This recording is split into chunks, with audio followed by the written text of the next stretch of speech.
Chapter 341. Crown Challenge 3. Night had given way to morning, and after a restless sleep filled with strategic planning and memories, I found myself back in the grand arena of Mythos Academy. The stands were packed with spectators, students, faculty, dignitaries from across the continents, and even some of the most powerful figures in the world hidden away in private observation rooms. The weight of their collective expectation pressed down on the 20 of us who stood in formation, waiting for the crown challenge to begin. Vice Headmaster Valerie von Lampez stood upon an elevated platform that allowed her to address not just us competitors but the entire assembly. The microphone she spoke into carried her voice throughout the arena and to the viewing screens worldwide where millions watched what had become far more than a simple academy competition. Distinguished guests, honored representatives of the continental powers, students of our allied academies, and viewers across the world. She began, her golden eyes surveying the arena with measured confidence. Welcome to the culmination of the Inter-Academy Festival, the Crown Challenge. She gestured upward, and a massive holographic display activated above the arena, showing the magnificent seven-spired crown rotating slowly, each spire catching light differently. For centuries, this challenge has identified not merely the most skilled fighters or the most tactically brilliant minds, but those who embody the virtues that true leadership requires. Those who may one day stand among the ranks of the continent's protectors. I felt eyes on me, not just from the stands but from the other competitors. Jack Blaispout smirked from his position 2 places to my left, while Lucifer Windward maintained his characteristic stoic expression from the opposite side of our formation. Rachel caught my eye briefly, her expression controlled save for a wink she sent my way. Beside her, Cecilia's calculating gaze scanned the arena, already mapping advantages and potential threats. Rose stood at ease, but the tension in her shoulders betrayed her readiness. And Serafina, her silver hair pulled back in a tight braid, nodded almost imperceptibly when our eyes met. Today's challenge differs from years past, Valerie continued, drawing my attention back to her. The crown seeks 7 virtues in its potential bearer: courage, wisdom, resilience, vision, harmony, conviction, and sacrifice.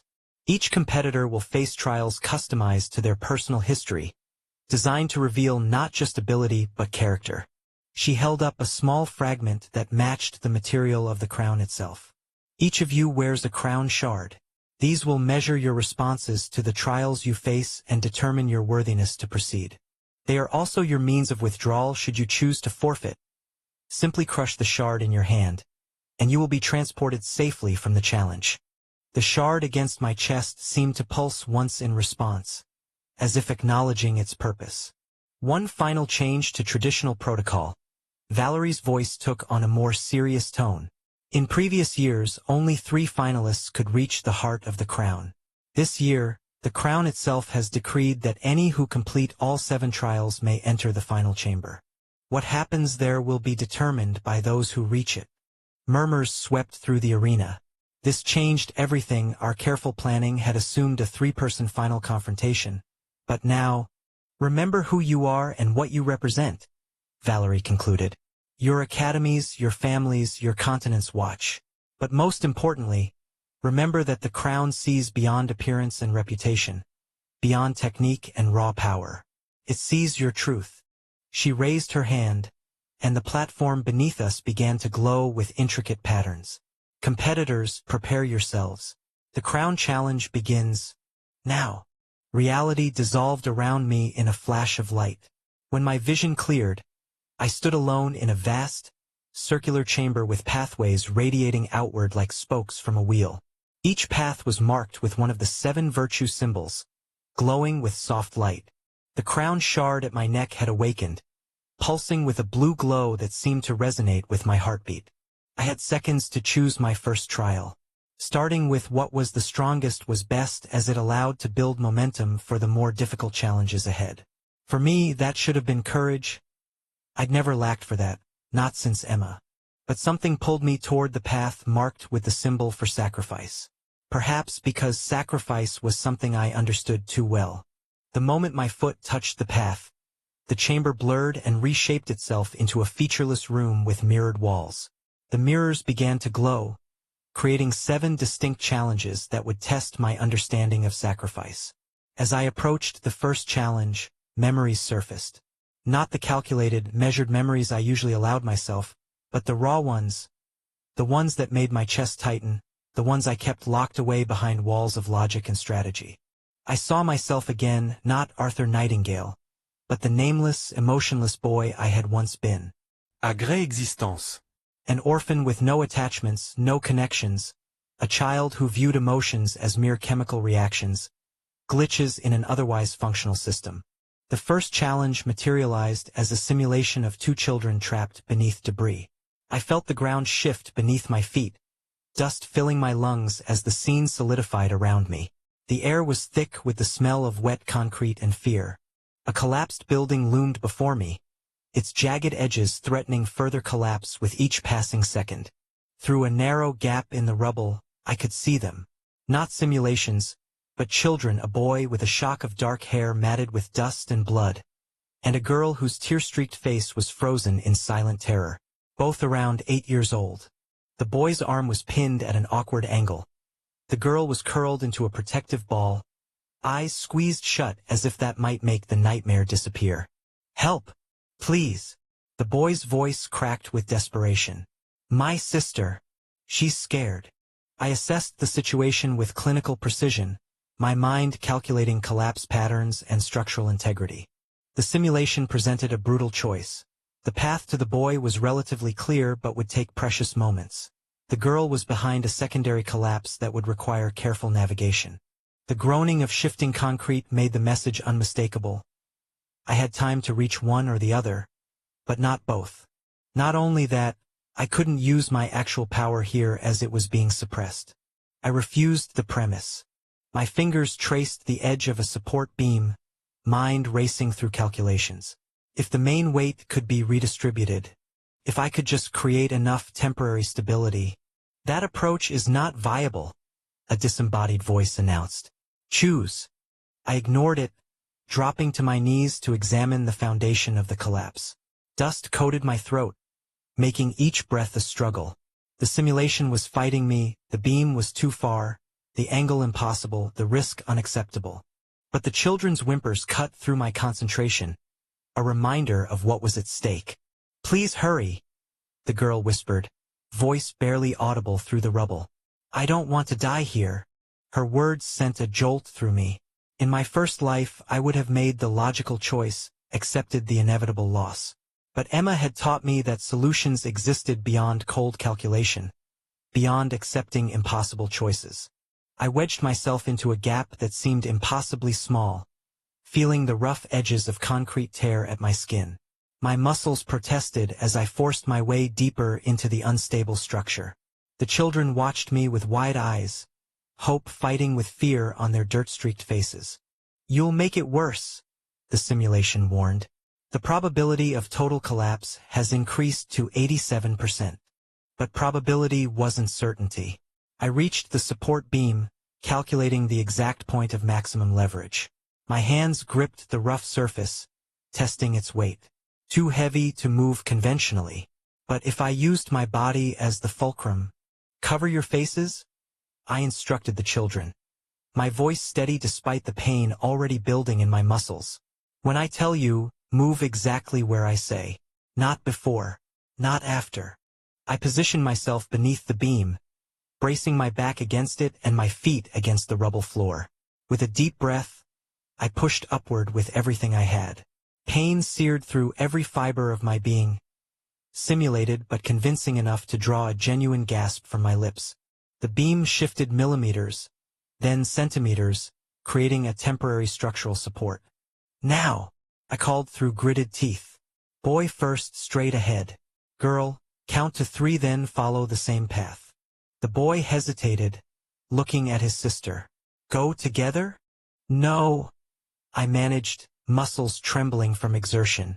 Too much weight at once. Trust me. The boy crawled forward, small body navigating the narrow path I'd created. I could feel the structure settling above me, pressing down with increasing force. Sweat poured into my eyes, my vision blurring as I fought to maintain the position. Keep coming, I encouraged as the boy reached the halfway point. The girl's frightened eyes never left mine, her chest rising and falling in rapid, shallow breaths. You're doing great. When the boy finally cleared the danger zone, I nodded to the girl. Your turn. Quick but careful. She moved with surprising grace for someone so terrified, following her brother's path exactly. I could feel my strength failing, muscles spasming as lactic acid built up beyond tolerable levels. The simulation was pushing me to my limits, testing not just my willingness to sacrifice but my physical capacity to endure. The girl was 3/4 of the way when a secondary collapse triggered. A fresh wave of rubble cascaded down, threatening to eliminate the narrow path of escape. Run! I shouted, abandoning any pretense of calm.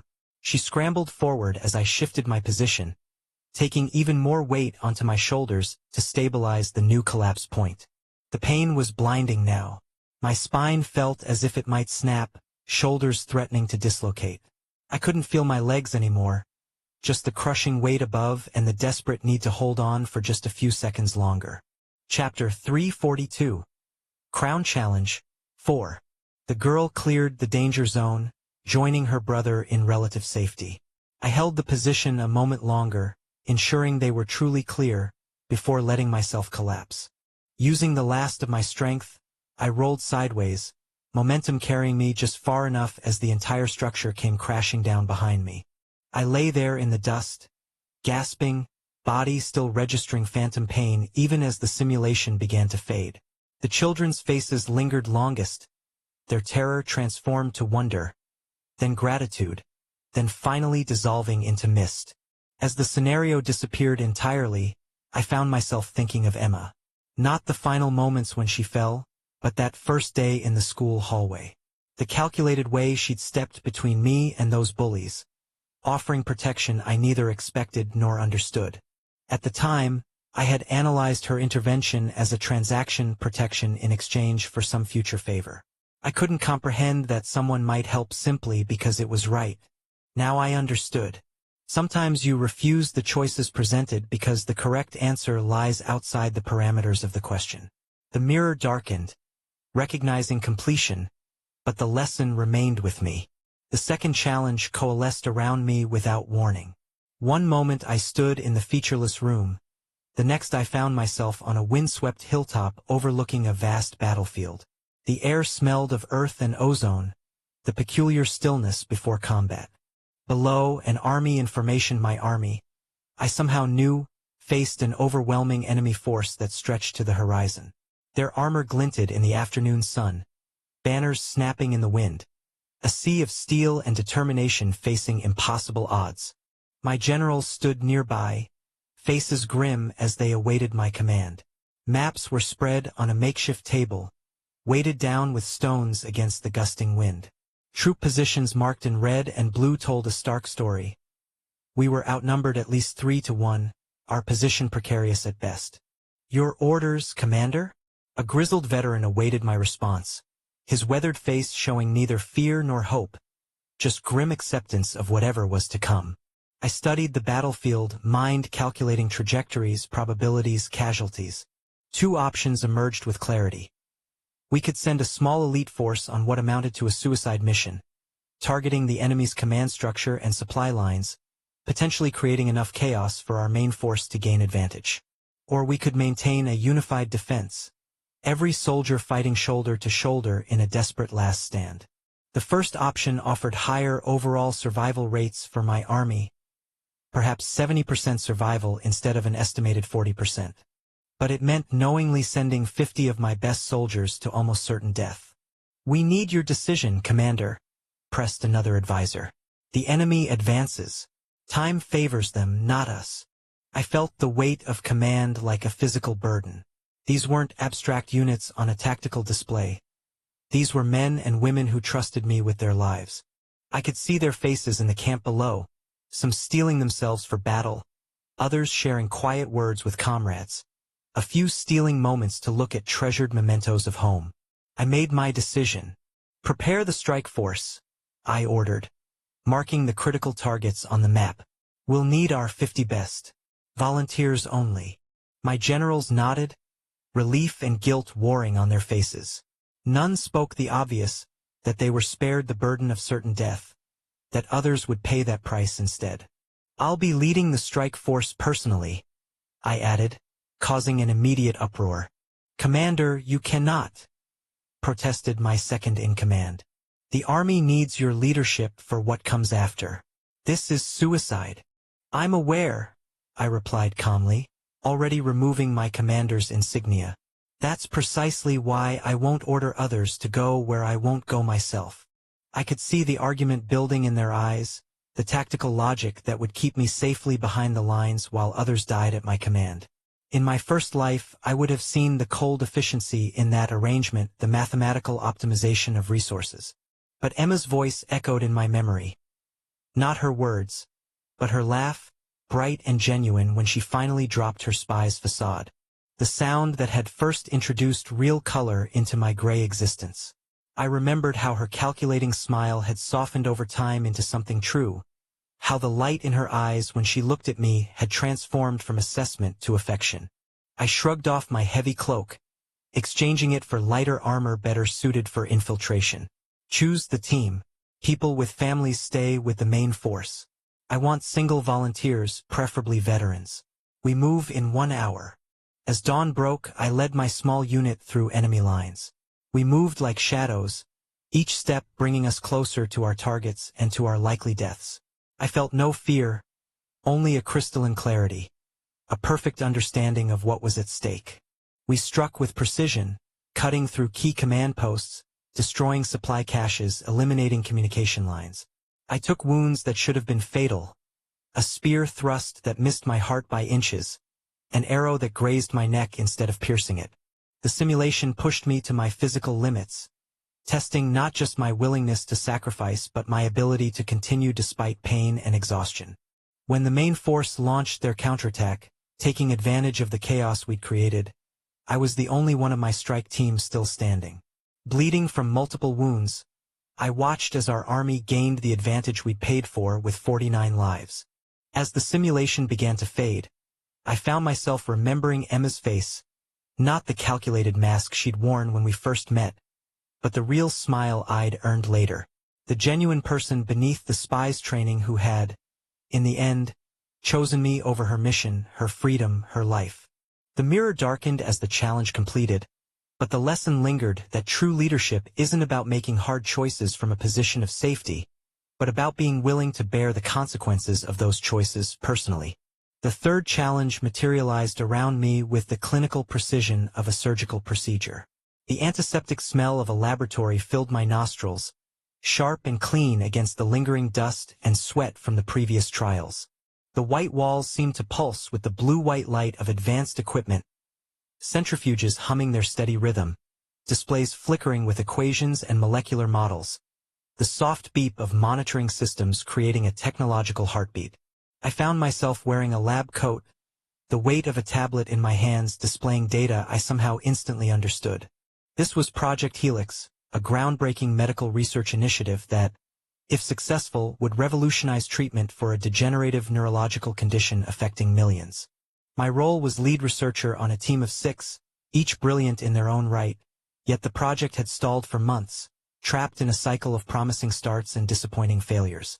"Another dead end," muttered Dr. Eliza Chan, the molecular specialist whose desk neighbored mine. Her shoulders slumped as she pushed back from her workstation, the dark circles under her eyes testament to too many late nights chasing solutions that evaporated like morning dew. I had access to her file, brilliant but overlooked, passed over for promotion twice, this project her last chance to prove her worth to the Institute. Her hands trembled slightly as she reached for her coffee, the gesture striking me as painfully familiar. Emma's hands had trembled like that the night before our escape attempt, though she tried to hide it behind brash words and forced confidence. I turned my attention to the dataset before me, my mind automatically identifying patterns others might miss. Where they saw randomness, I perceived underlying order, connections between seemingly disparate results that pointed toward a solution no one had considered. The answer crystallized in my mind with a clarity that felt almost unfair given how long the team had struggled. The simulation presented the choice with brutal simplicity. I could announce my breakthrough at tomorrow's critical review, securing my position, ensuring continued funding, becoming the face of a medical revolution. Or I could guide Eliza to the discovery, allowing her to claim credit, knowing her career desperately needed this victory while mine would continue regardless. Anything in the Theta 6 results? Eliza asked, hope a fragile thing in her voice as she glanced over at my station. I looked at her, really looked at her. Not as a colleague or competitor, but as a person fighting against the current of repeated failure. The simulation provided perfect detail. The framed photo of her younger sister on her desk, a girl who suffered from the very condition this research sought to treat. The worn edges of her lab notebook from constant use. The barely concealed fear in her eyes that whispered of mounting debt from medical school and a reputation teetering on collapse. Actually, I said, making my decision, I think there might be, but I'm looking at it wrong. I deliberately introduced a small error in my approach, visible enough for someone of her caliber to spot. Would you mind taking a look? She hesitated, wariness crossing her features. In a competitive research environment, invitations to collaborate often masked attempts to share blame for failures rather than credit for success. I'll send you what I've got, I continued, transferring a carefully curated subset of my data to her station, enough to point toward the answer without solving it outright. There's something in the correlation between protein folding rates and neurotransmitter degradation I'm missing. I watched her open the files, her exhaustion momentarily forgotten as she immersed herself in the data. Her brow furrowed in concentration, fingers flying across her keyboard as she ran new analyses. I guided without appearing to guide a question here, an observation there, each nudging her closer to the revelation I had already reached. Wait, she said suddenly, straightening in her chair. That can't be right.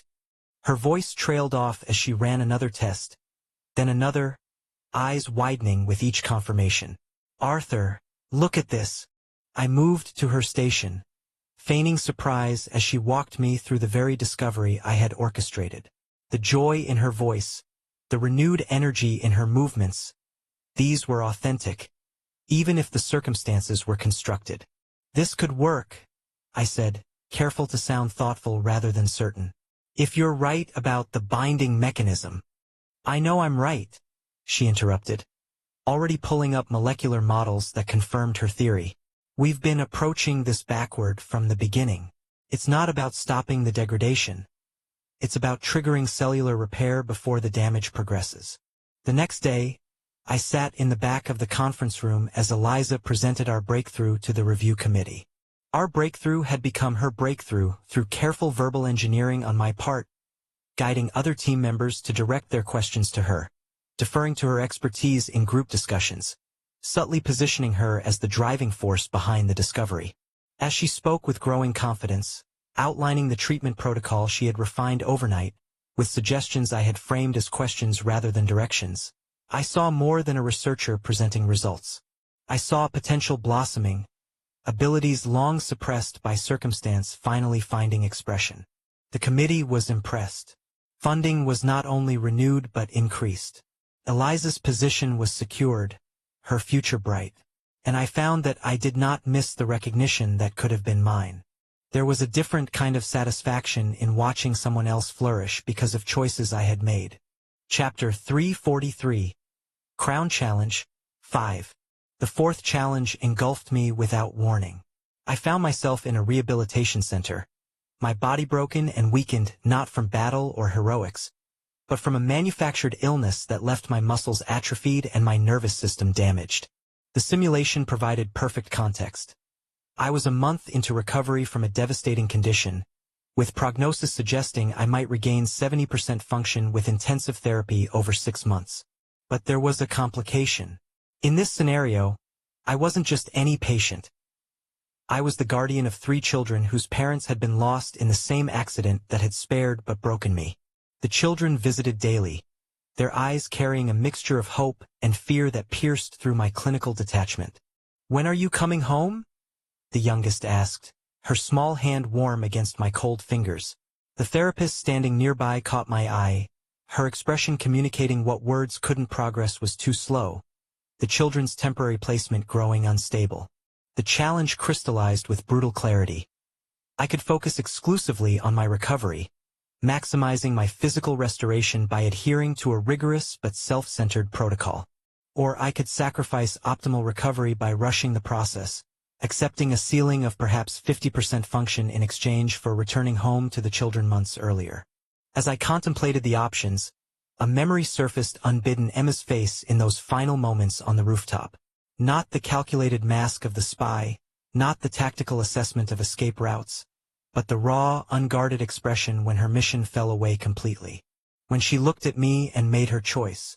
"She's still bleeding," a doctor had said, pressing bandages against her wound.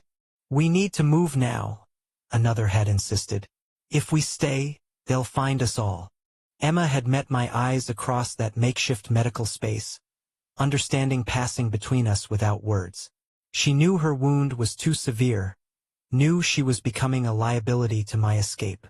Her mask shattered in that moment, the persona of spy, of handler, of mission controller falling away to reveal just Emma. A girl who, despite everything, had chosen connection over duty. "Go," she had whispered, but I refused, just as I now refused the premise of this challenge. "I need a modified protocol," I told the therapist, pushing myself up despite the pain lancing through weakened muscles. "One that lets me work here and at home. We'll adapt the apartment, continue therapies after hours, integrate the children into the recovery process where appropriate." The therapist frowned. "That's not how this works. You need to focus entirely." "That's exactly how this will work," I interrupted, my voice carrying the certainty I had learned from Emma. "Because there's no point in recovering a body if I lose what matters in the process." The modified program was brutal, twice the work with half the rest, pain a constant companion as I pushed boundaries medical science insisted were fixed. I sacrificed sleep, comfort, any semblance of personal time. The simulation accelerated through months of therapy, each day a battle against physical limitations, and the system that insisted I couldn't have both health and family. But I refused the false choice, just as I had refused to leave Emma behind despite her insistence, despite the tactical logic that said one life wasn't worth risking many. Some decisions transcended calculation. As the simulation reached its conclusion, I stood in the apartment kitchen, body permanently damaged in ways that would never fully heal, but functional enough to make breakfast for 3 children whose nightmares had begun to fade. The sacrifice of perfect recovery had purchased something calculation couldn't quantify. The mirror darkened, accepting my demonstration. I touched my chest where phantom pain lingered, remembering how Emma's duty had abandoned her at the end. How when it had mattered most, she had chosen me, even though it had cost her everything. The 5th challenge shifted around me like quicksilver, resolving into a prison complex of imposing concrete and steel.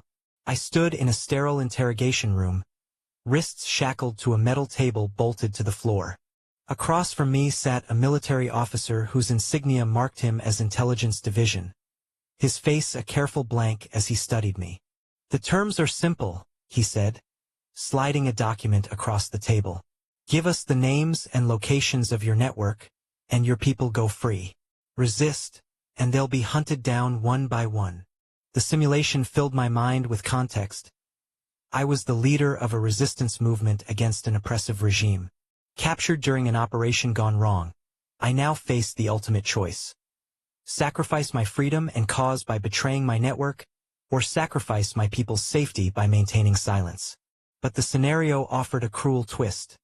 A third option existed.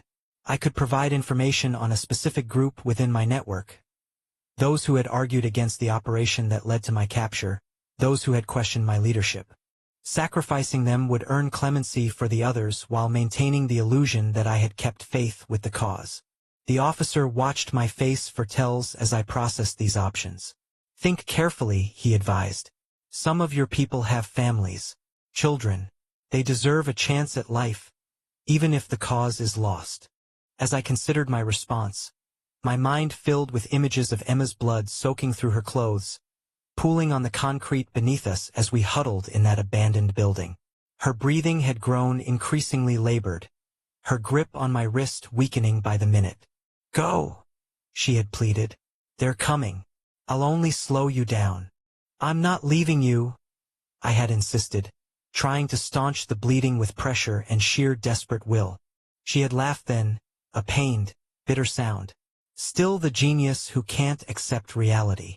Her eyes had locked onto mine with startling clarity despite her fading strength. "Some sacrifices are necessary. This is mine." But I had refused her sacrifice, just as I now rejected the false choices before me. "I will provide no names," I told the officer, voice steady despite the fear coiling in my stomach. "But I will offer myself as a political prisoner. Public trial, public statement of my crimes against the state. Your government gets its victory. A clear message to others who might resist." The officer's eyebrow raised fractionally. "And why would we accept that when we could simply make you talk?" "Because a martyr inspires more than a traitor," I replied. "This way you control the narrative. Otherwise, when I die under torture having revealed nothing, my people will have their hero, and your government will face questions it can't answer." The psychological warfare that followed tested every aspect of my resolve. Sleep deprivation, isolation, simulated torture that felt disturbingly real. They showed me fabricated evidence of my people's capture, played recordings of screams they claimed belonged to my most loyal lieutenants. Each time, I repeated my offer, myself in exchange for my network's safety. When they finally accepted, I was led to a press conference in shackles, my body bearing the marks of my captivity. The cameras recorded my confession, my apparent capitulation to the regime. But my people would understand the coded phrases embedded within my statement, would recognize my sacrifice for what it was, not defeat but protection. As the simulation faded, I found myself remembering Emma's final moments once more. Not her fall, but the moment before, when she had tried to push me away to ensure my escape. In my memories, I saw us running together, her blood soaking her clothes, seeping into the cracks of the pavement as I held her. Her breathing turning shallow, her fingers clenched weakly around my wrist. I had failed her then. I wouldn't fail her memory now. The sixth challenge crystallized around me like frost on a window, beautiful, intricate, and cold. I found myself in what appeared to be a medical research facility, advanced equipment humming with potential. Before me lay a patient, a young man ravaged by a disease so rare it didn't have a proper name, only a clinical designation. RKT-47, a neurological condition that attacked the myelin sheath of nerves, causing progressive paralysis and eventually death. "You're his last hope," explained the facility director, her voice clinically detached despite the desperation in her eyes. "Conventional treatments have failed. He has perhaps 2 weeks left." The simulation provided me with perfect understanding. I was a medical researcher who had developed a theoretical treatment that might save the patient. The problem lay in testing protocols. The proper procedure would require animal trials, ethics committee approvals, safety validations, processes that would take months the patient didn't have. "There's a way to bypass the protocols," the director continued, lowering her voice. "Technically illegal, but the board would look the other way. He signed a full liability waiver. His family is prepared for any outcome. No one would ever know." The choice presented itself with crystalline clarity. I could adhere to proper medical ethics, knowing it meant the patient's certain death, or I could take a shortcut that might save him but would violate every principle of responsible medical research. The simulation added pressure. The patient's family visited, their grief palpable as they clutched at the last straws of hope. Colleagues whispered that sometimes rules needed bending to serve a greater good. The director pointed out that the treatment's theoretical foundations were sound. The only real concern was unexpected side effects that might actually be preferable to certain death. I examined the treatment protocol, my mind calculating probabilities and potential outcomes. The odds of success were perhaps 30%, not ideal, but significant for a terminal case. The risk of accelerated death or increased suffering was approximately 45%. The remaining 25% represented unknown outcomes that couldn't be predicted without proper testing. Chapter 344, Crown Challenge, 6. As I considered the options, I remembered how I had refused to leave Emma behind, no matter how logical or expedient it might have been. She had tried to force the choice on me, had literally pushed me away on that rooftop, trying to make me accept her sacrifice so I could escape. But I had refused to abandon my principles, refused to accept that some lives were expendable, even when the person herself insisted it was the only way. I can't administer this treatment without proper testing, I finally told the director. But I believe I can modify it for compassionate use. That won't save him, she protested. The modified version won't be potent enough. It might not cure him, I agreed. But it could extend his life long enough for us to complete accelerated testing on the full treatment. We work around the clock, pull every string for emergency approvals, but we don't skip the steps that exist to protect patients. The following days in the simulation were a blur of activity, calling in favors, working through nights, pushing bureaucracy to its limits without breaking the fundamental ethical frameworks that protected vulnerable patients from becoming experimental subjects. The modified treatment bought precious weeks, each day a battle against both the disease and the system. I refused every suggestion to take illegal shortcuts, even when it seemed we might lose the race against time. When the properly tested treatment was finally ready, the patient received it with full informed consent, understanding both the risks and the principles that had guided our approach. His recovery wasn't the miracle his family had hoped for. The disease had progressed too far for complete reversal. But he regained enough function to leave the hospital, enough time to put his affairs in order and say proper goodbyes. And the data gathered from his case paved the way for more effective treatments for future patients. As the simulation concluded, I understood that the challenge had never been about saving one life at any cost, but about recognizing that principles exist to protect many lives, even when their application seems cruel in individual cases. Just as I had refused to leave Emma behind despite the tactical logic, I now refused to abandon the ethics that separated healing from harm. The mirror darkened, accepting my choice. For the final challenge, the room transformed into a scene that struck at my deepest fears. I stood on a narrow bridge spanning a chasm so deep its bottom was lost in shadow. Behind me, flames consumed the only path back. Ahead, the bridge led to a platform where a group of people, representations of everyone who mattered in my current life, stood trapped, the fire rapidly approaching their position as well. Between us stood a gap in the bridge, too wide to jump, impossible to cross without intervention. Near my feet lay explosives and a detonator enough to destroy the section of bridge where I stood, creating a counterweight effect that would raise a hidden segment, allowing the others to escape. The physics were undeniable, the mechanism sound. But activating it meant certain death for whoever remained on my section. The simulation made the choice brutally simple. Sacrifice myself or watch everyone I cared about perish. There were no clever alternatives, no third options to discover. Only the stark reality that sometimes, victory requires the ultimate price. I looked across the gap at the faces waiting there, Rachel's fierce determination now tinged with fear, Cecilia's calculating mind clearly running through options and finding none, Rose's casual confidence faltering as the flames drew nearer, Seraphina's ice-cold composure finally cracking around the edges. Beyond them, professors who had shaped my development, classmates who had become something like friends, people who had brought meaning to this second life I'd been inexplicably granted. Without hesitation, I activated the detonator, feeling the bridge beginning to shift beneath me. As the mechanism engaged, I found myself at perfect peace. This sacrifice felt almost like coming full circle. In my first life, I had failed to save the one person who mattered. In this life, I would succeed in saving many. As the bridge collapsed beneath me and I fell toward the darkness below, my mind filled not with fear but with Emma's last words to me. Live for us, Arthur. Forget about revenge. Just live. I had failed her then, too consumed by grief and rage to honor her final request. Perhaps the sacrifice would balance that failure, would give meaning to both her death and mine. But as the simulation faded before I hit the bottom of the chasm, I realized the deeper truth. I hadn't chosen death because I valued my life less than others. I had chosen it because Emma had taught me the worth of connection. that a life without those we love is no life at all. I had already experienced the worst death possible, watching her die in my arms, taking with her the only light that had ever colored my world. After that, physical death held little terror. As the final mirror darkened, I stood in the center of the now dim room, breathing heavily.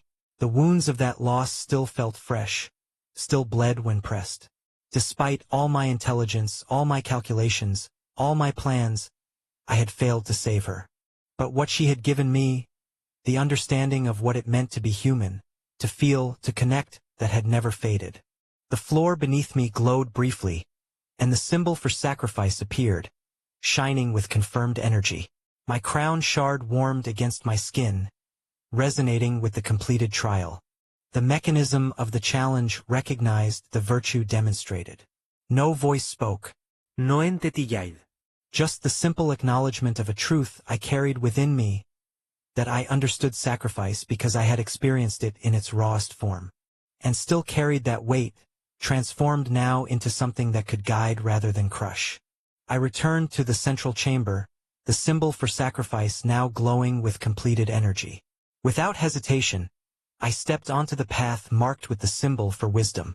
If I was going to face my past in these trials, better to do it systematically, confronting each aspect of who I had been and who I had become. The wisdom path transported me to a vast circular chamber filled with what appeared to be hundreds of doors, each identical, each unmarked, each closed. The room rotated slowly, the doors shifting position in a pattern I couldn't immediately discern. In the center of the chamber stood a simple pedestal with a small crystal sphere resting upon it. When I approached the pedestal, the sphere pulsed with light. Words appeared, floating in the air before me. 7 doors lead to wisdom, the rest lead to folly. Choose carefully. I studied the room more carefully now, noting subtle patterns in the floor, the ceiling, the way the doors were positioned. This wasn't a test of knowledge but of judgment, the ability to discern meaningful patterns from noise, to make decisions based on incomplete information. I began by examining the crystal sphere itself, noting how its light interacted with the room as it rotated. Certain doors reflected the light differently, a barely perceptible difference in luminosity that wouldn't be noticeable unless you were specifically looking for it. I marked those doors mentally, then turned my attention to the floor patterns. Concentric circles were etched into the stone, some deeper than others. The doors that had reflected the light differently also aligned with the deepest floor markings at specific points in the room's rotation. I continued gathering data, analyzing each potential indicator, looking for confirmation patterns rather than jumping to conclusions. After several minutes of observation, I had identified 6 doors with high probability of being correct choices. But the instructions had specified 7 doors. I needed more information. I decided to open one of the doors I had identified as a likely correct choice. It swung open to reveal a small chamber containing a simple wooden table. On the table sat a book and another crystal sphere, identical to the one on the pedestal in the main room. I examined the book first. Its pages contained riddles and philosophical questions, each addressing different aspects of wisdom, patience, discernment, judgment, knowledge, experience, intuition, and foresight. 7 aspects in total. I noted the order in which they appeared, suspecting it might indicate the correct sequence for the doors. Returning to the main chamber, I continued my analysis, now looking for patterns that would match the 7 aspects of wisdom I had identified. The room's rotation had a pattern of its own, not even, but variable, with slight accelerations and decelerations that corresponded to the positions of certain doors. Chapter 345. Crown Challenge 7. I identified the 7th door, not through pattern analysis but through a momentary clarity of perception that transcended calculation. The final door didn't fit the logical pattern I had established. It stood apart, distinctive only in its perfect ordinariness, its complete lack of distinguishing features making it unique among the hundreds of options. I approached the doors in the sequence I had determined: patience first, then discernment, and so on through all 7 aspects of wisdom. Each door opened to a chamber similar to the first, each with its own test or puzzle that required a different aspect of wisdom to solve. For patience, I had to sit in perfect stillness while the room gradually filled with water, fighting the instinct to panic or rush, trusting that the solution would reveal itself in time, which it did, when the water reached precisely the right level to float a key to the surface. For discernment, I faced a room filled with perfect replicas of my sword, hundreds of identical weapons from which I had to select the original. No physical test would distinguish them. They were perfect copies down to the molecular level. Only by recognizing the subtle resonance between my own mana signature and the weapon I had wielded for years could I identify the true blade. For judgment, I was presented with a complex ethical dilemma involving a village suffering from a deadly plague. Various cures were possible, each with different success rates and side effects. There was no perfect solution, only the weighing of values, the balancing of competing goods, the acceptance that sometimes wisdom means choosing the least harmful option rather than a perfect one. For knowledge, I faced a series of increasingly difficult technical problems, drawing on everything from basic arithmetic to advanced magical theory. But the true test came at the end, when I was asked a question to which there was no known answer. The wisdom was in recognizing the limits of knowledge, in being able to say, "I don't know," without shame or hesitation. For experience, I was shown scenes from the lives of people I had never met, snippets of joy, tragedy, ordinary moments, extraordinary achievements. I had to infer the full context from these fragments, to understand the narrative that connected these disparate experiences into coherent lives. The test wasn't about being right. It was about the depth and nuance of interpretation, the ability to see beyond my own limited perspective. For intuition, I entered a room that appeared empty but felt wrong in ways I couldn't immediately articulate.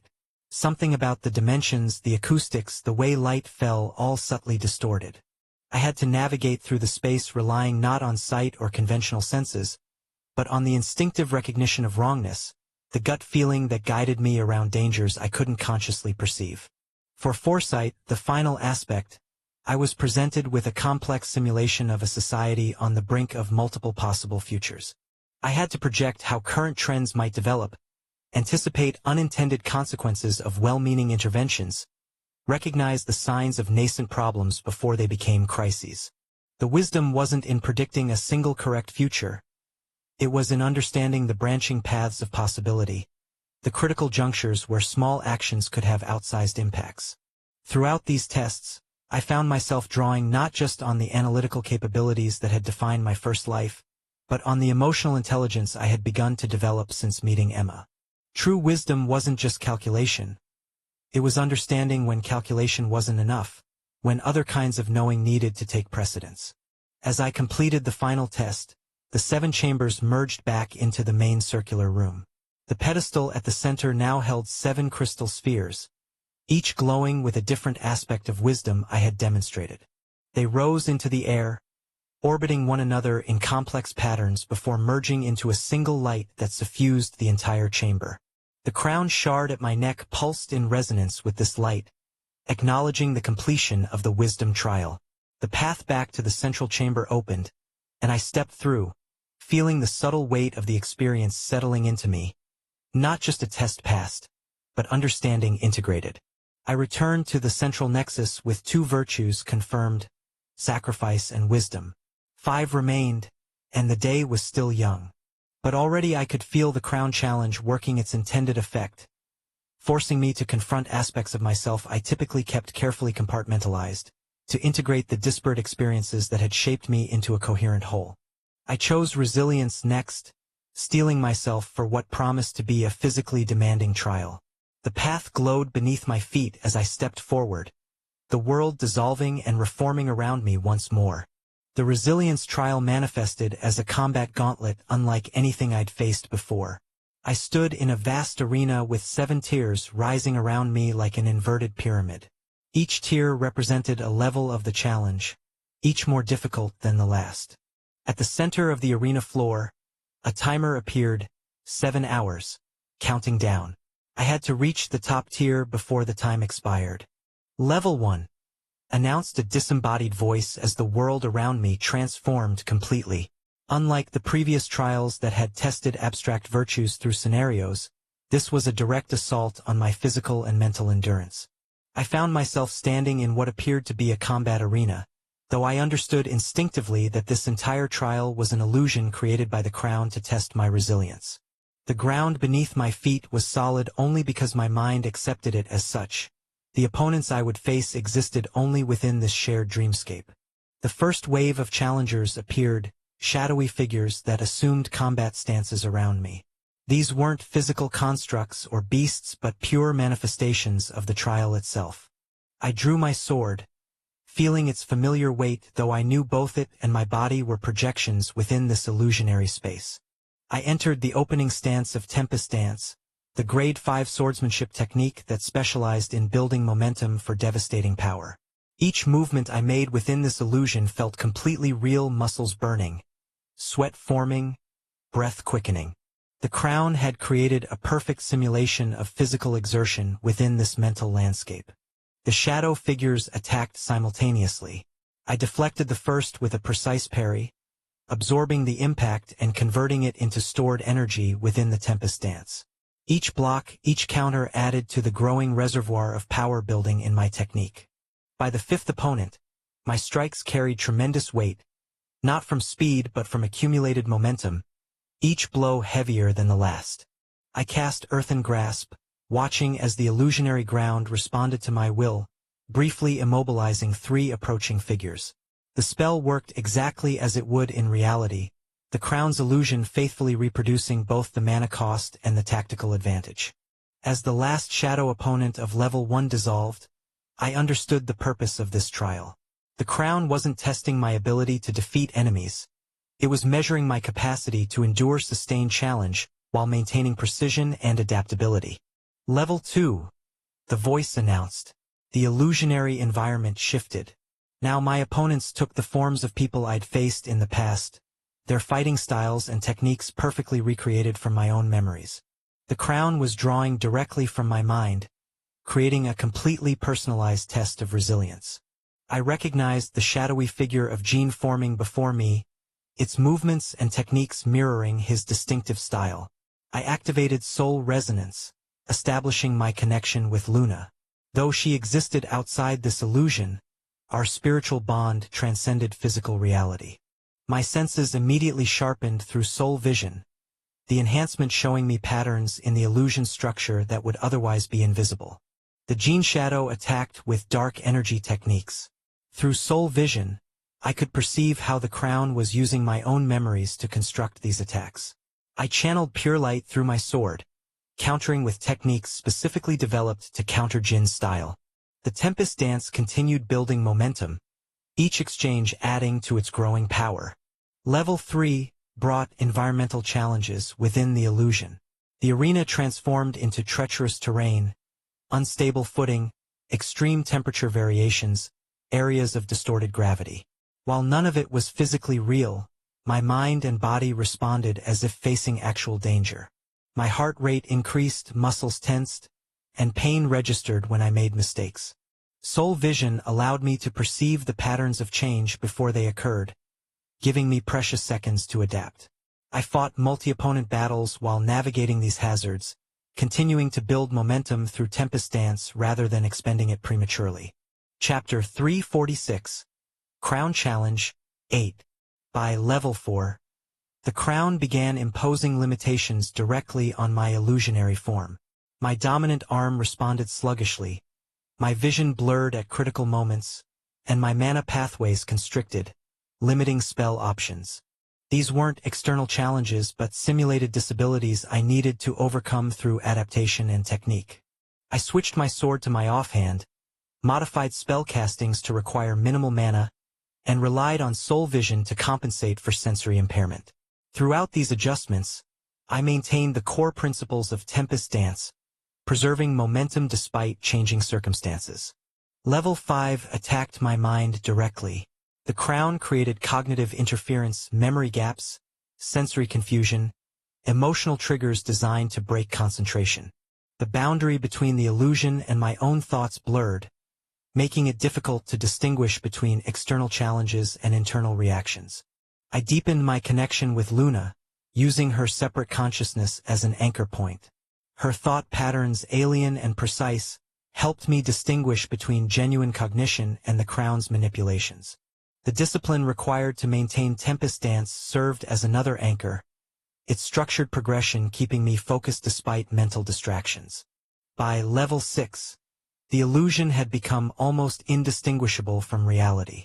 Blood from numerous minor wounds felt warm and wet on my skin. Muscles screamed from exhaustion that seemed completely real. Mana reserves approached depletion, each spell bringing me closer to complete exhaustion. The final challenge manifested as my deepest fear, a shadow wearing Emma's face, fighting with the cold precision that characterized my former self. This wasn't a construct or illusion within an illusion.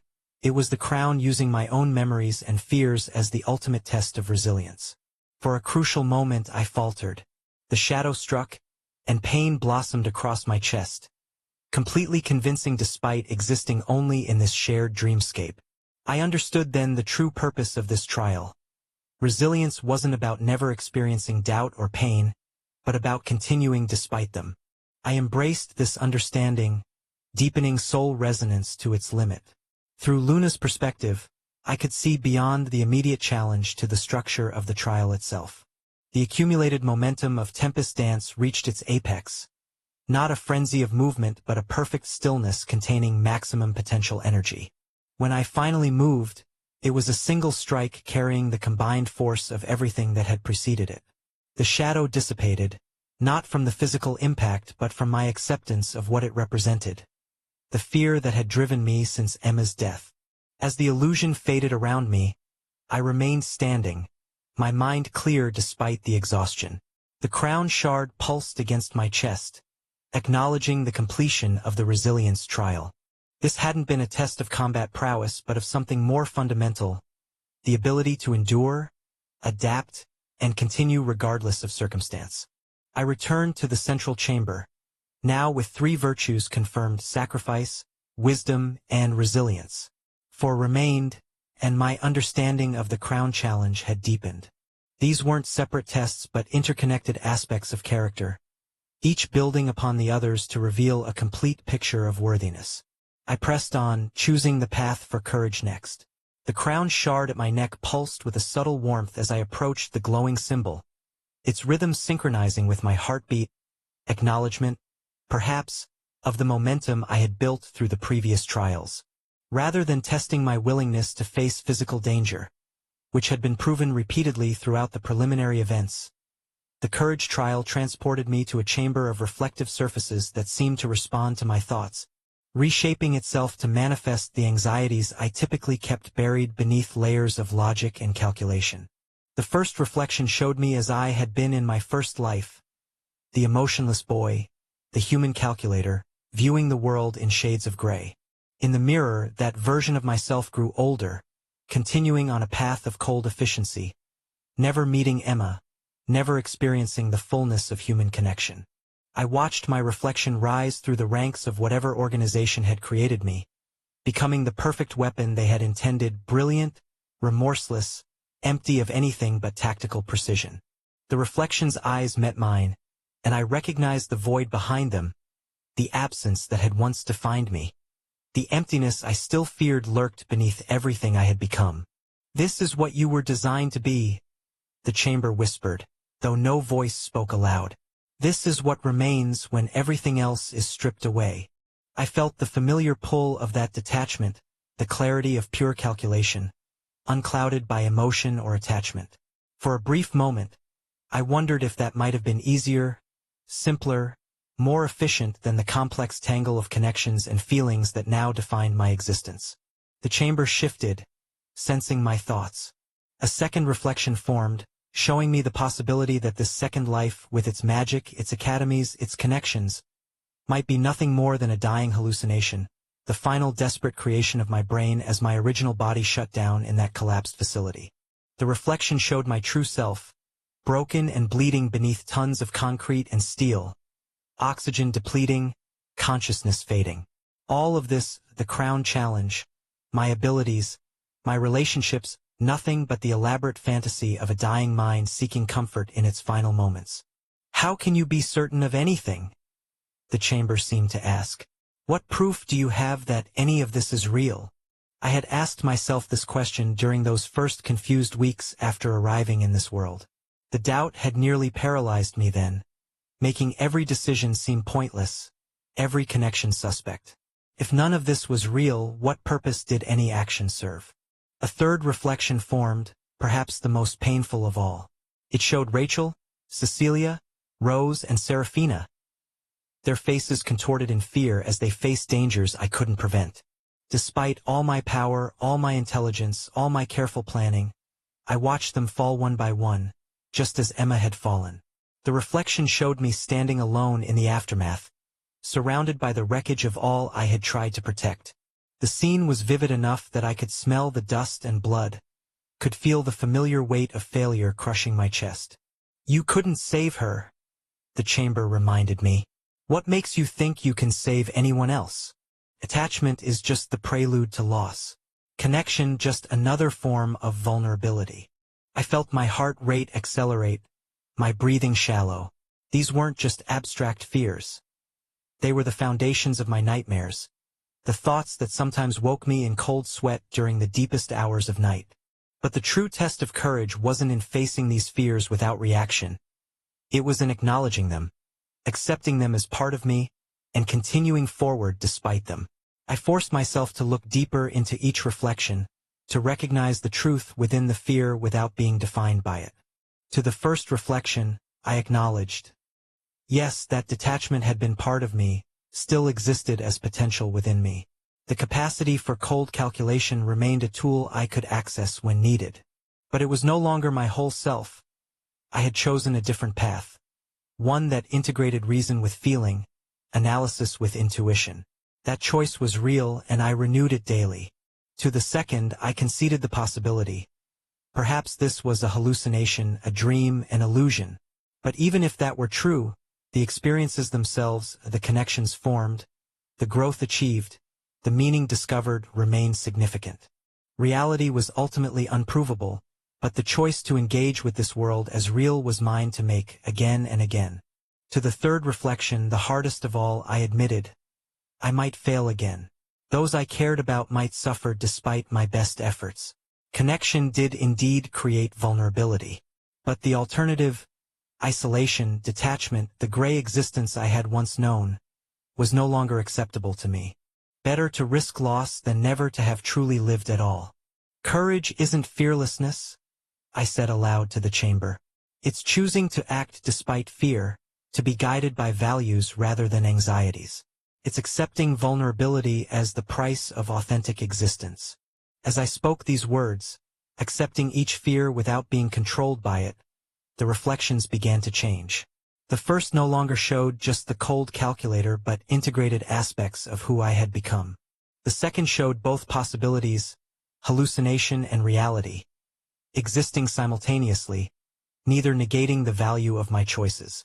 The third showed not just potential failure but also the possibility of success, of protection, of connections preserved through difficulty rather than lost to it.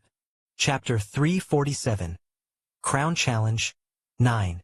The crown shard warmed against my skin, recognizing true courage rather than its superficial imitation.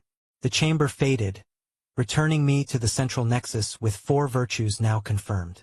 I chose vision next, curious how the crown would test this virtue. The trial transported me to a formless void, a space of pure potential without features or boundaries. Unlike the concrete scenarios of previous trials, this challenge was abstract. I was to create a representation of what I hoped to accomplish with my life, to demonstrate my capacity to imagine and work toward better possibilities. Drawing on both my analytical capabilities and my developing emotional intelligence, I began to shape the void around me. I constructed not a static utopia but a dynamic system, a world where the barriers between academies and continents had become more permeable, where knowledge and resources flowed more freely across traditional boundaries. I created representations of new institutions that bridged divides, educational approaches that fostered both competition and cooperation, power structures that remained accountable to those they served. As my vision took shape in the void, I could see its flaws and limitations. It wasn't perfect. I understood human nature too well for naive idealism. There were still conflicts, still inequalities, still struggles. But the system itself was resilient, adaptable, designed to learn and evolve rather than calcify and fragment. It was a vision that acknowledged reality while refusing to be limited by it, that recognized current constraints while working to transcend them. The crown shard resonated with this balance between idealism and pragmatism, between ambition and realism. As the void dissolved, returning me to the central chamber, I felt a deeper understanding of vision, not as perfect foresight or impossible fantasy, but as the capacity to imagine beyond current limitations while creating practical paths toward that imagined future. The Harmony trial emerged as unexpectedly challenging, placing me in situations where cooperation with difficult allies was essential for success. I found myself paired with Rinkagu, his simulation still carrying the bitterness of his elimination in the tactical simulation. We faced a challenge that neither of us could overcome alone, a complex mechanism with control points located too far apart for one person to manage. Working with someone who actively disliked me tested more than just tactical skills. It demanded emotional intelligence, patience, and diplomacy. I had to find ways to communicate clearly without triggering his defensiveness, to acknowledge his skills while keeping him focused on our shared goal rather than our personal friction. Through this trial, I came to understand that harmony wasn't about liking everyone or eliminating conflict. It was about finding ways to work productively despite differences, to create systems where cooperation benefited all participants even when personal feelings remained complex or negative. True harmony wasn't the absence of tension but the integration of diverse elements into functional wholes. The final trial, Conviction, was perhaps the most personally revealing. The crown placed me in scenarios designed to test whether my principles would hold when they became inconvenient or costly. I faced opportunities to gain advantage through methods I had previously condemned, confronted situations where my stated values contradicted one another, and endured moments where standing by my convictions meant certain failure while compromising meant potential success. Through each test, I was forced to examine what I truly believed versus what I merely claimed to believe. The crown seemed to look past my actions to my motivations, judging not just what I did but why I did it. Conviction, I understood, wasn't stubbornness or inflexibility. It was clarity about core values, the foundations that remained stable even as strategies and methods adapted to changing circumstances. As the final trial concluded, all 7 virtues confirmed. My crown shard flared with brilliant light, then shifted from blue to a clear, crystalline white. The chamber around me dissolved, and I found myself standing in a vast, circular arena. At its center floated the crown, now full-sized and pulsing with energy that matched the rhythm of my shard. I wasn't alone. 5 other competitors had completed all 7 trials. Jack Blazespout, Lucifer Windward, Rachel, Cecilia, and Seraphina. Each of their shards glowed a different color, Jack's a fierce red, Lucifer's a deep purple, Rachel's orange, Cecilia's a cool green, and Seraphina's silver. We stood equidistant from each other and from the crown at the center, the air between us charged with tension and possibility. This was the moment all our planning had anticipated, yet with the changed rules, our carefully arranged alliances seemed suddenly tenuous. The heart acknowledges 6 worthy challengers, a disembodied voice announced. Only one may bear the crown. Prove your ultimate worthiness. For a moment no one moved. We assessed each other, calculating strengths and weaknesses, remembering agreements made and perhaps now reconsidered. Lucifer remained silent, but shadows gathered around him, responding to his will without apparent effort. His eyes never left the crown, his focus absolute. I looked at Rachel, seeing the conflict in her eyes. Cecilia had already shifted to a defensive position, her tactical mind analyzing angles and distances, preparing for the inevitable confrontation. Seraphina stood perfectly still, frost crystals forming and dissolving around her fingers. Before any of us could make the first move, I sensed a new presence entering the heart. Turning, I saw another competitor emerge from one of the trial pathways, Siola Moyong. Her black hair pulled back in a severe braid that emphasized the sharp angles of her face and the striking gold of her eyes. She carried a katana that was the pride of the Moyong family. Her midnight blue combat suit bore the marks of difficult trials, tears and scorches that suggested she had faced challenges at least as demanding as my own. Unlike the tension that characterized the rest of us, Seola moved with calm purpose, her golden eyes scanning the chamber before settling on me. She began walking directly toward me, ignoring the others and even the crown itself. "Arthur Nightingale," she said when she stood before me, her voice carrying a musical quality that contrasted with the intensity of her gaze. "I've waited for this moment." I maintained my guard, aware that Rachel, Cecilia, and Serafina had all tensed, watching this unexpected development. "You have me at a disadvantage." A slight smile touched her lips. "Not for long." She raised her katana in what might have been a salute. "I know I won't win this challenge, but before it ends, I want to fight you, to see the strength of your sword for myself." And without further warning, she attacked, her blade cutting through the air with deadly precision, forcing me to draw my own sword in defense as the final phase of the crown challenge erupted into chaos around us. Chapter 348. Crown Challenge 10. Seola Moyon. She was going to be a truly troublesome challenge even for me. In fact, after Lucifer and Jack, she was the most formidable opponent, surpassing even Ren in terms of sheer difficulty. Because I hadn't yet devised a strategy to defeat her. Her katana, encased in shimmering golden enhanced aura, bloomed with ethereal light as she swung it in a perfect arc. The movement was both beautiful and deadly, like watching a dancer perform with lethal intent. Second petal of the Grade 5 art Skyward Lotus. Blossom in storm. Golden energy petals materialized around her blade, each one capable of shearing through stone as if it were paper. Starting strong, I thought, feeling loosened harmony activating automatically in response to the threat. The golden energy flowed through my circuits, synchronizing my breathing, heartbeat, and mana into perfect alignment. I reached out mentally to Erebus, drawing on our contract. 6-circle spell, Abyss Chains.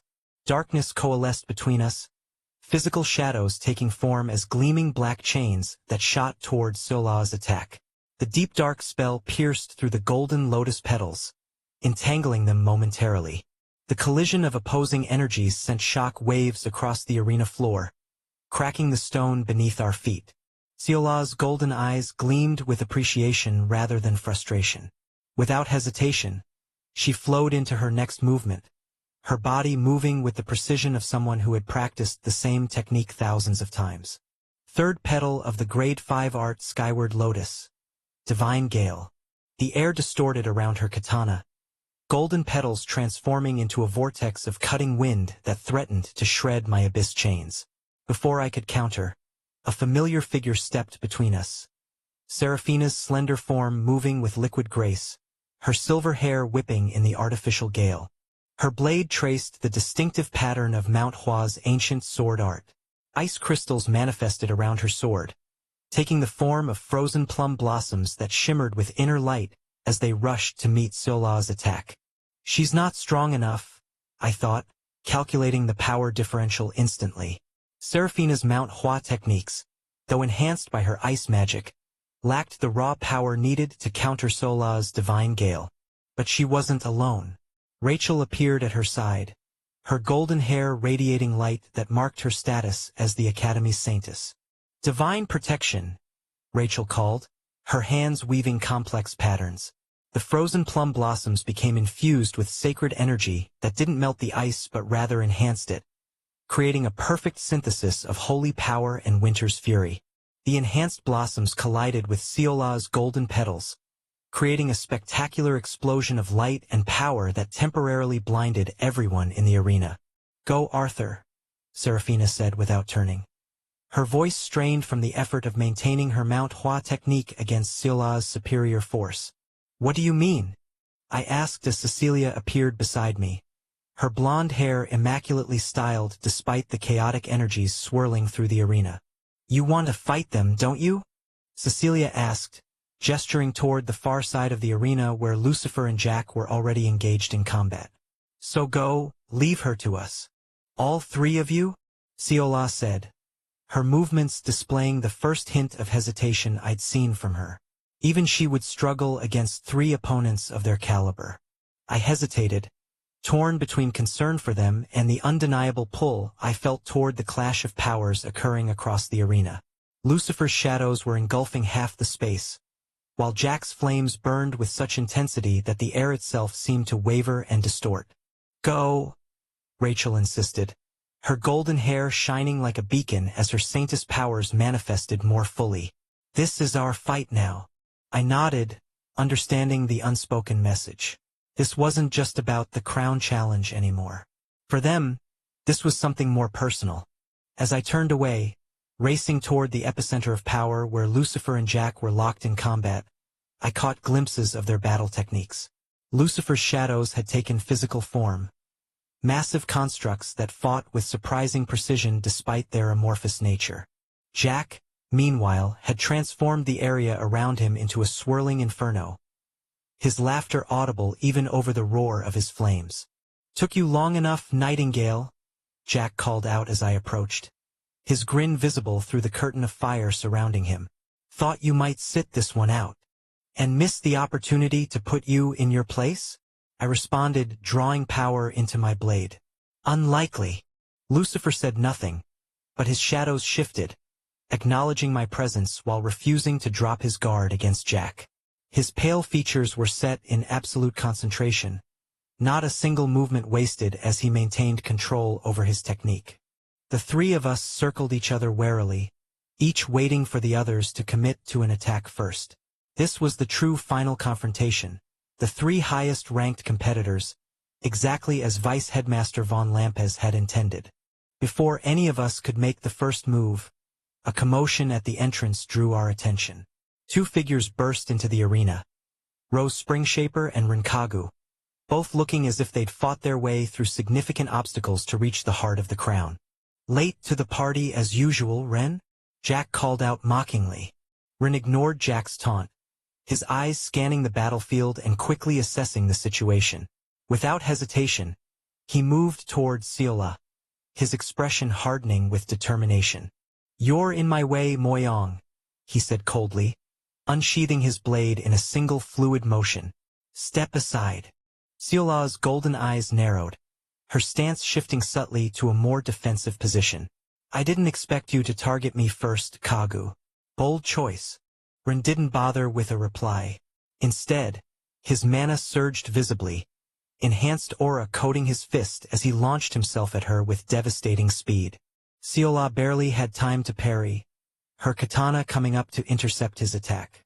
The clash of their weapons sent sparks of conflicting energy cascading across the arena floor. "You're still bitter about the preliminary rankings, aren't you?" she taunted, pivoting gracefully to create distance between them. "6th place must sting for someone with your ego." "This isn't about rankings," Rin snarled, already moving into his second attack pattern. "This is about proving who truly belongs in that final confrontation." He gestured toward where the 3 of us stood.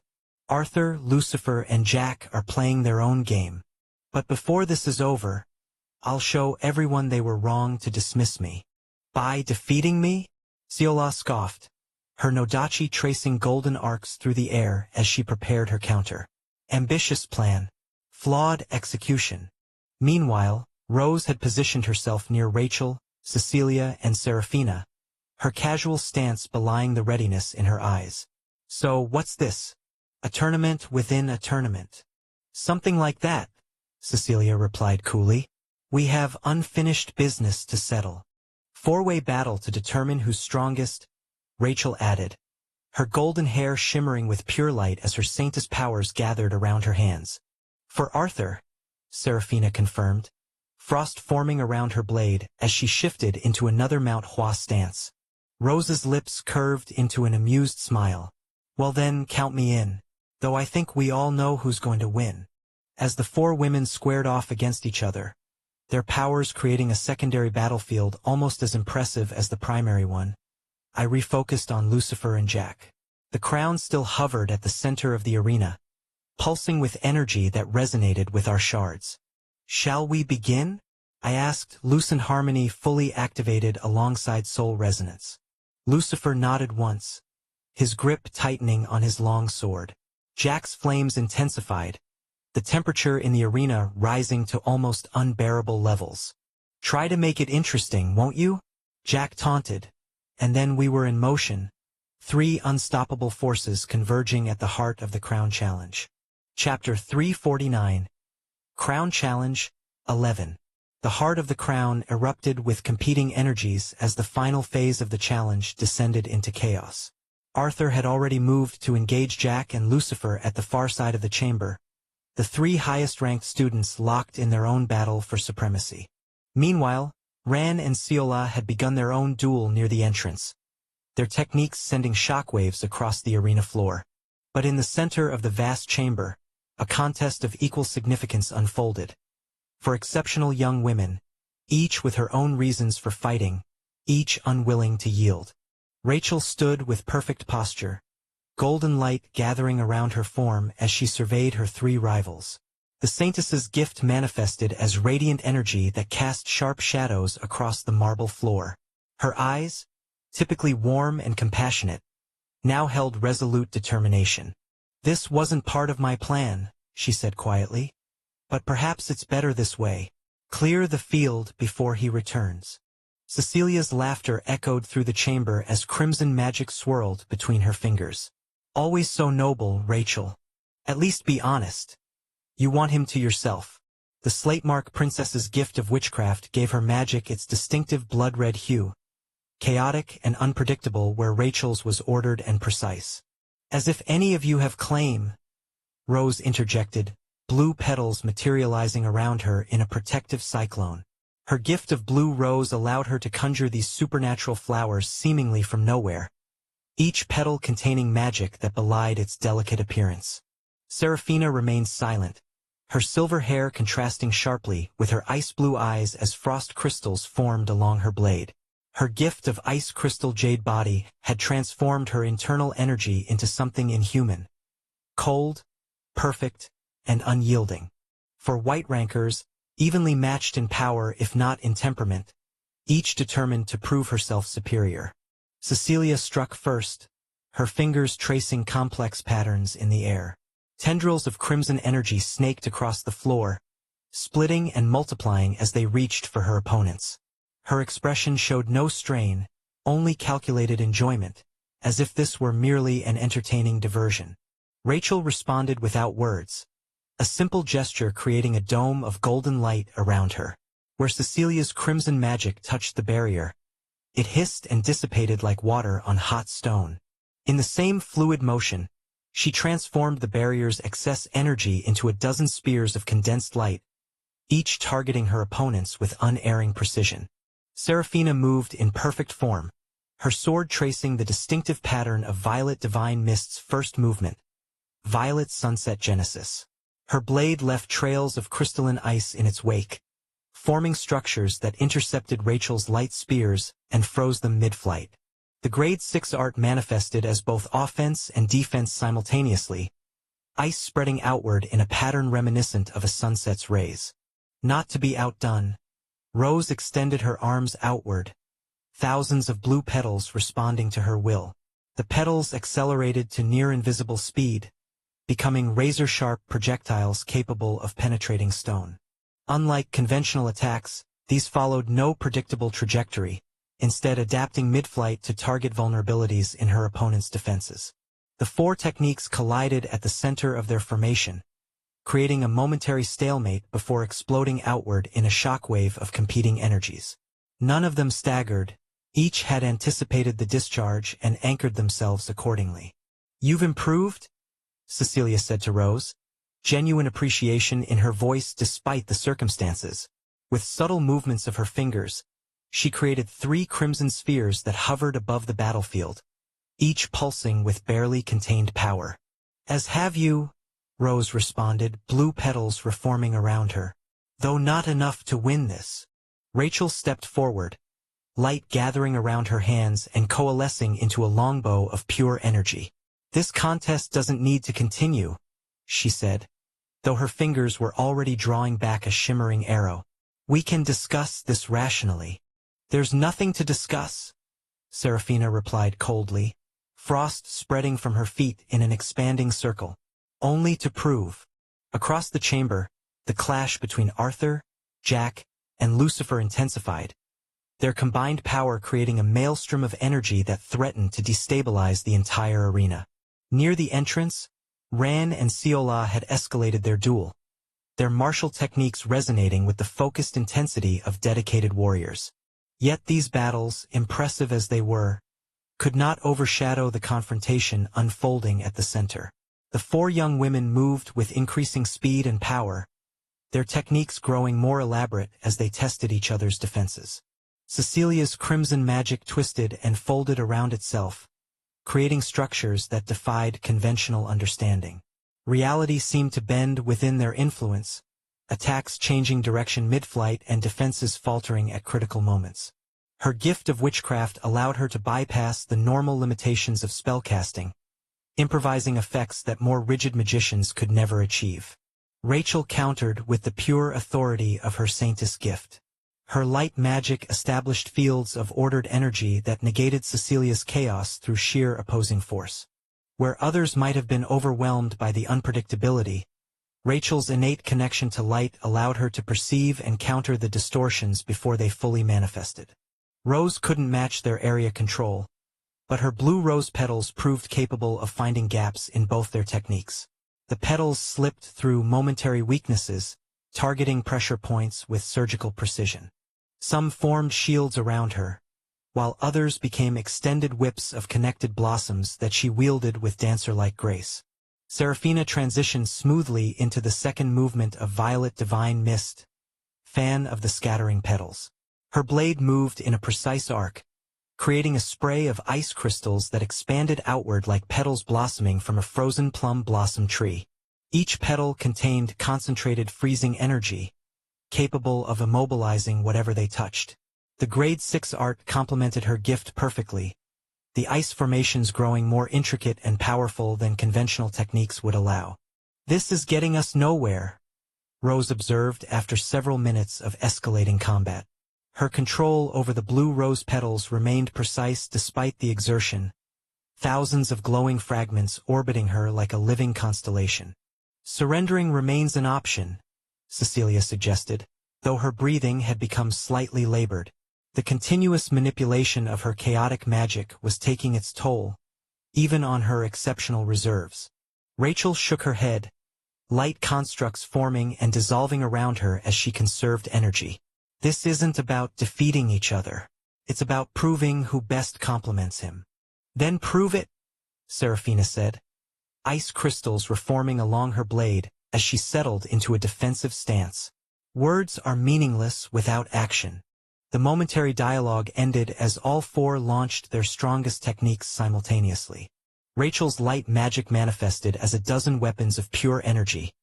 Swords, spears, hammers, and axes, each moving with the precision of a master. The weapons attacked from multiple angles, coordinated by Rachel's perfect tactical awareness. Cecilia's crimson magic warped space around her, creating impossible geometries through which her opponent's attacks had to navigate. Their trajectories became unpredictable even to their creators, while her own counterattacks emerged from unexpected directions. Rose filled the air with so many blue rose petals that they appeared as a solid wall of azure light. Some formed protective barriers while others became blades of extraordinary sharpness, all controlled with the precision that had earned her respect despite her lower ranking. Serafina performed the second movement of Violet Divine Mist art again, creating crystalline structures of perfect form that intercepted attacks from angles that should have been impossible to defend.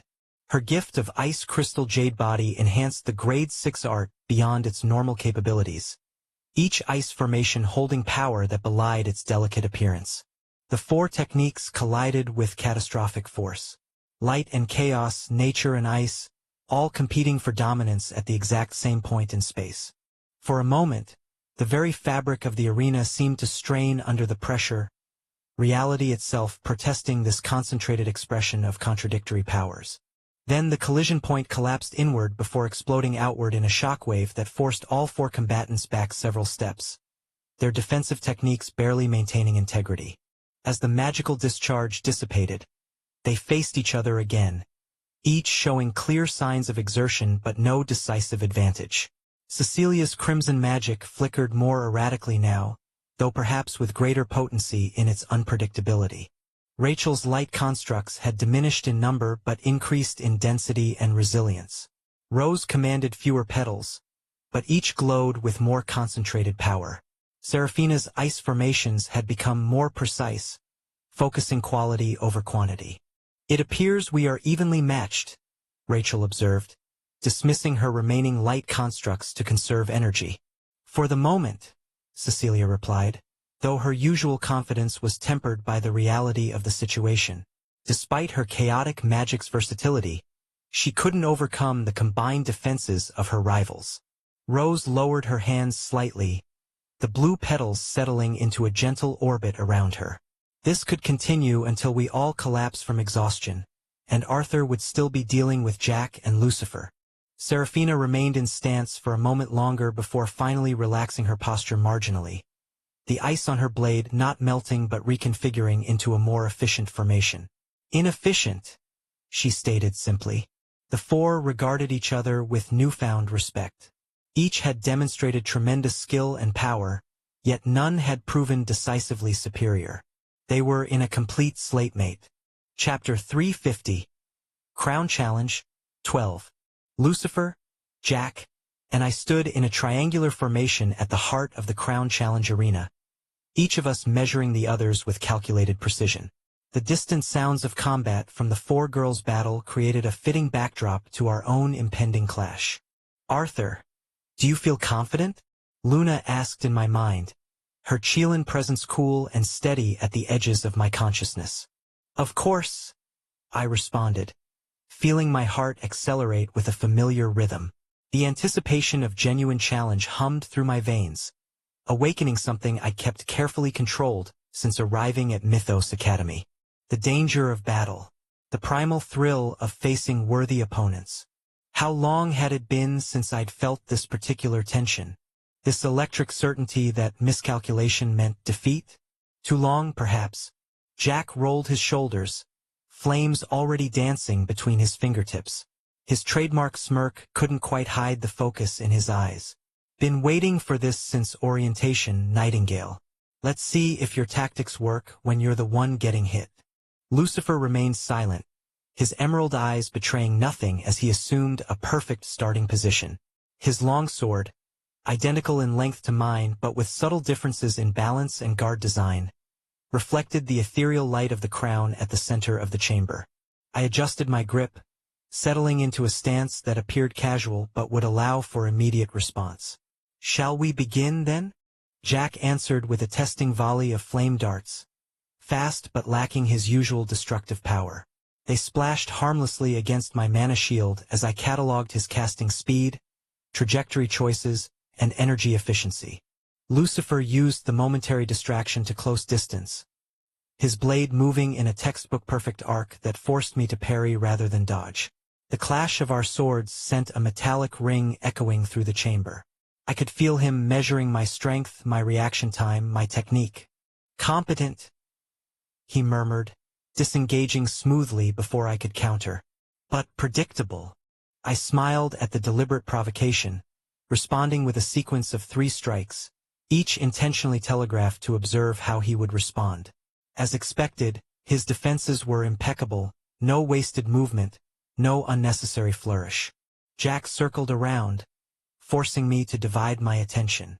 His second attack carried more weight, a spiral of concentrated heat that required actual effort to disperse. "Stop holding back," he called, genuine excitement creeping into his voice. "We all know you're sandbagging." "Patience," I replied, stepping into a flanking position that forced them to adjust their formations. "We have time." The dance continued for several minutes, probing attacks, measured defenses, calculated retreats. None of us committed fully, each saving our true capabilities for when they would provide decisive advantage. Jack's flames grew progressively hotter but remained controlled. Lucifer's swordplay increased in complexity but retained perfect efficiency. My own techniques revealed just enough to maintain their interest without exposing my core strategies. I launched a counterattack that forced Lucifer into a defensive sequence. Jack took advantage of my commitment, unleashing a sheet of flame that separated me from Lucifer. "Enough warm-up," he declared, genuine power now gathering around him as the temperature in our section of the arena rose significantly. "Time to see what the top-ranked student is really made of." He punctuated his statement with a concentrated fireball that carried enough destructive force to breach standard defensive barriers. Rather than block or evade, I stepped into the attack, reading its energy pattern through enhanced soul vision. With precise timing, I redirected its momentum, adding my own mana to the equation. The modified fireball curved around me and headed toward Lucifer, who dispersed it with a precise slash of his sword, his eyes narrowing at my technique. "Interesting," he said. I felt it then, the final pieces falling into place. Luna's energy merging seamlessly with mine. No longer distinct consciousnesses working in tandem, but a unified system operating with perfect synchronization. The culmination of months of practice and meditation. Jack launched himself forward, abandoning ranged attacks for a surprise close-quarters assault, his fist wreathed in concentrated flame. Faster than he'd shown previously, but now I could see the movement before it happened, reading the subtle shifts in his mana flow, the microscopic tells in his musculature. I pivoted at the last possible moment, my body moving with newfound precision. The crescent kick connected cleanly with Jack's liver, delivered with exactly the force required to incapacitate without causing lasting damage. His eyes widened in genuine surprise as his momentum faltered, his body responding involuntarily to the perfectly placed strike. "Assimilation is finally complete," I said quietly, more to myself than to my opponents. As Jack struggled to regain his balance, my mind suddenly pulled inward, the present battle fading as memories surfaced with vivid clarity. After losing Emma, I wanted to get stronger. I spent the majority of the next year learning as many martial arts as possible. Not just studying them, immersing myself in them. Kickboxing, Muay Thai, Kyoshin Karate, Jeet Kune Do. I absorbed them all while systematically rebuilding my body to create a fighting style uniquely my own. A system engineered for maximum efficiency with minimum energy expenditure. Sweat dripped down my face as I launched punch after punch, each one flowing seamlessly into the next. There was mathematical precision in the way I combined different styles into the most effective techniques I could devise. Each movement optimized through countless repetitions and refinements. "Enough!" A voice snapped me out of my trance-like state. I stopped immediately, catching the rebounding punching bag with an outstretched palm. "Master," I greeted him, my breathing controlled despite the intensity of my training. "I told you that you don't need to call me master," he responded as he examined the bag, noting the deformation where my strikes had repeatedly landed with perfect consistency. "Your fighting style has already neared perfection, Arthur. The only thing holding you back is your growing body." "Yes," I nodded, accepting his assessment. "I was able to combine your CQC and Jeet Kune Do teachings perfectly, master." He turned toward me, his expression softening in a way I rarely witnessed. "But, you know that it doesn't matter, right, master?" I questioned, though I already anticipated what he would say. "I am one of the best martial artists in the world, but against a trained soldier with a pistol, I would die as long as I don't have the element of surprise or he isn't too close to me." Master sighed, his voice carrying the weight of experience. "That is merely the truth. Pursuing martial arts for strength is fine, but it won't get you the results you want." "My results," I muttered, the image of Emma falling flashing unbidden through my mind. "In the end, it won't be possible for you to beat them," he explained, his tone gentle but firm. "When I saved you against those three in the rain, I was lucky that I attacked the one person with the gun first, and despite being trained, they were tired and underestimated me. Otherwise, I would have died." I clenched my fists at his words, knowing their truth but rejecting their finality. "This isn't a world of fantasy," he said, placing a calloused hand on my shoulder. "I don't think this is useless, but this won't achieve what you want it to achieve." He had been right, of course. In that world, my first world, the laws of physics were immutable, the limitations of the human body absolute. No amount of training could overcome the fundamental realities of existence. But this world was different. Here, mana flowed through every living thing, changing the very nature of what was possible. Here, a skilled practitioner could enhance their physical capabilities beyond what should be biologically possible, could manifest energy in forms that defied conventional understanding. I had been confused at first about how to integrate my martial arts knowledge with mana. The existence of formalized arts in this world, structured techniques passed down through generations and optimized for mana utilization, had initially pushed me toward focusing on swordsmanship, relying heavily on the memories and muscle patterns of this world's Arthur. It had been the path of least resistance, allowing me to progress quickly through the academy rankings while I secretly worked to understand the fundamental principles of mana manipulation. I had compartmentalized my knowledge, keeping my earth-based martial techniques separate from my mana utilization. Until now, the assimilation with Luna had been the final catalyst, the missing piece that allowed me to fully merge both aspects of my combat knowledge.